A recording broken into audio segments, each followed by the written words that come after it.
أعوذ بالله من الشيطان الرجيم. بسم الله الرحمن الرحيم. الحمد لله رب العالمين. صلى الله على سيدنا محمد وآله وصحبه أجمعين. اللهم رب اشرح لي صدري ويسر لي أمري واحلل عقدة من لساني يفقه قولي. اللهم رب زدنا علما وارزقنا فهما. اللهم علمنا ما ينفعنا وانفعنا بما علمتنا. اللهم فقهنا في الدين وعلمنا التأويل وافتح علينا فتوح العارفين برحمتك يا أرحم الراحمين.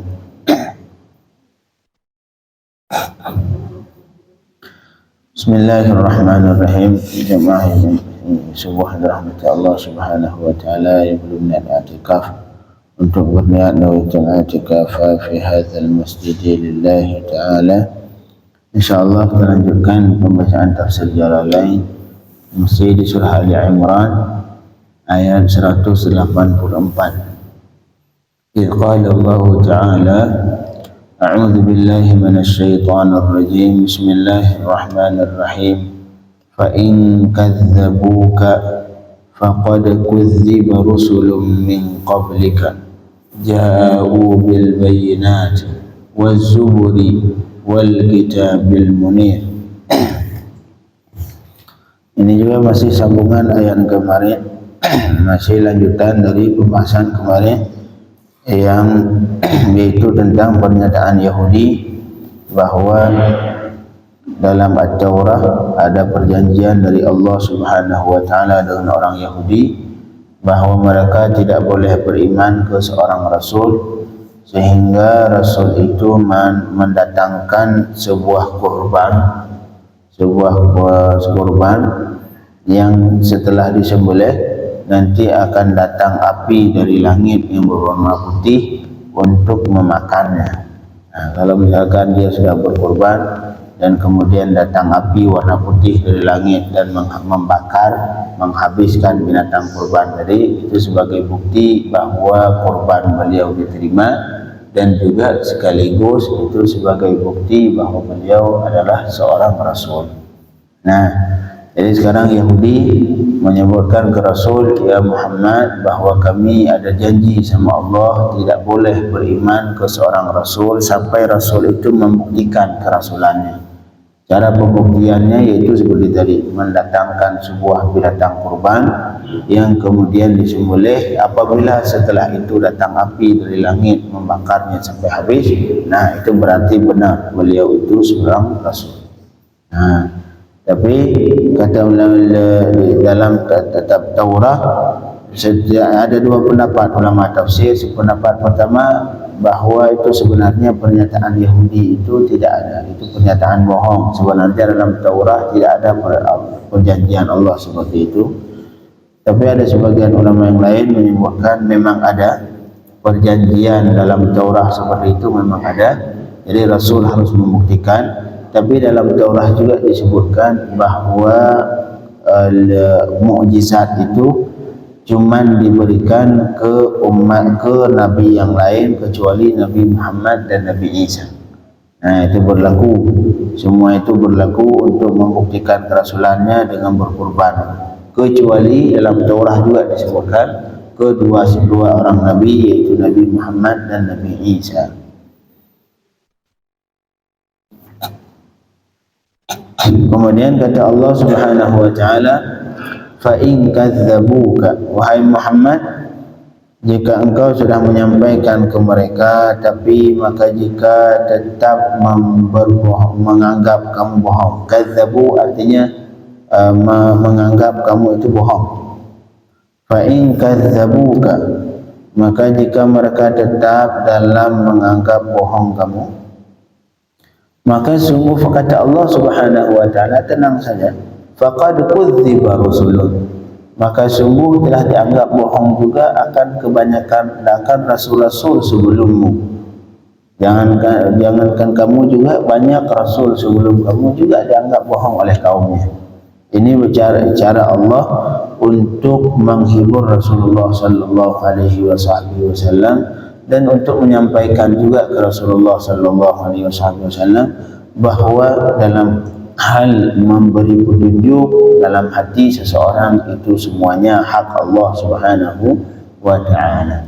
Engkau wahai Muhammad cuman kamu berusaha, kamu ajak mereka, kamu sampaikan mukjizat kamu kepada mereka, tapi dalam hal mereka menerima atau tidak itu kembali ke hak Allah Subhanahu wa ta'ala.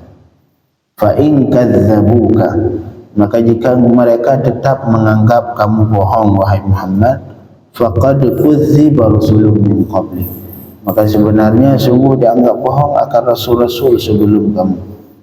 Jadi artinya memang hal wajar seorang rasul ketika dianggap bohong oleh kaumnya, ketika dicaci oleh kaumnya, ketika tidak diterima dakwahnya oleh kaumnya.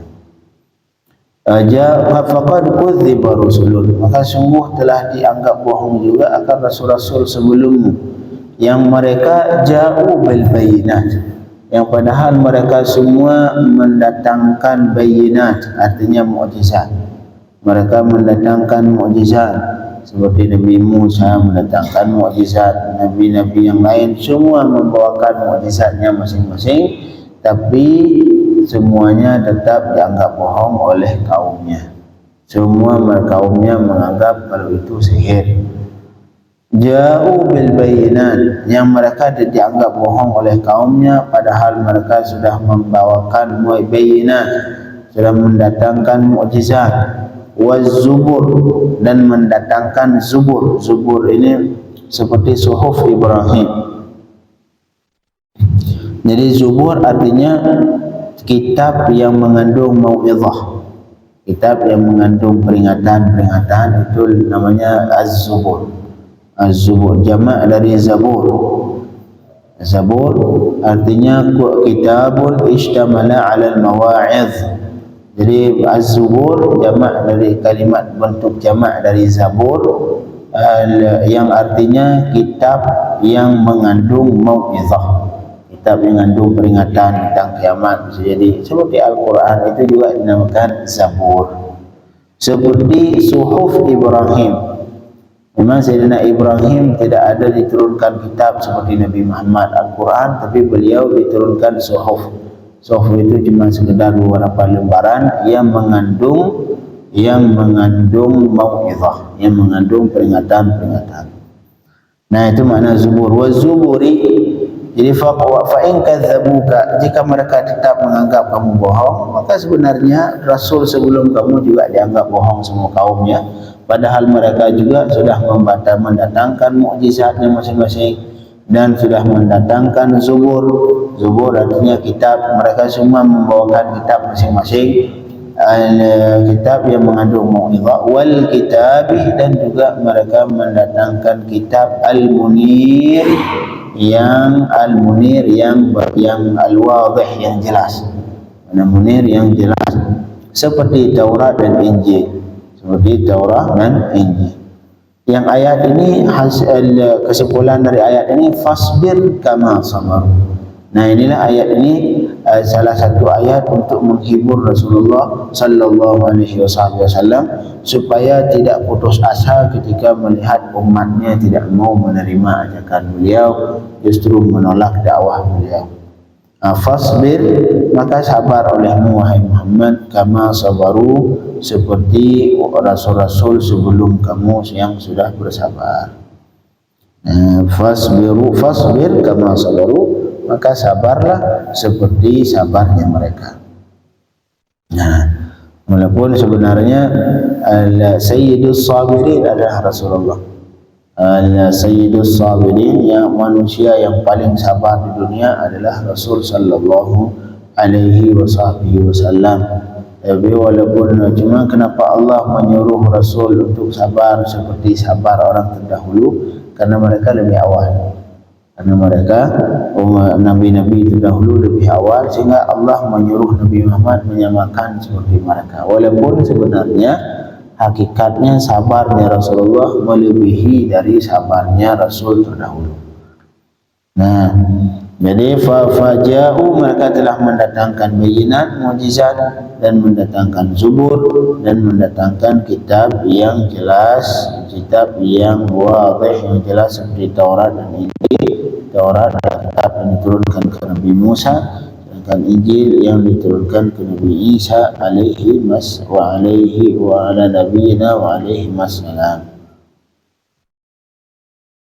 La ilaha illallah. Besok memasuki ke ayat yang baru sudah selesai. Jadi pembahasan tentang Yahudi yang menentang Rasulullah, yang tidak menerima dakwah Rasulullah selesai. Besok kita memasuki dalam bahasan yang baru, yaitu kullu nafsin dha'iqatul maut.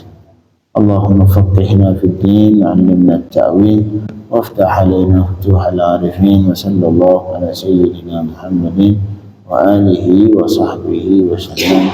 Walhamdulillahi rabbil alamin.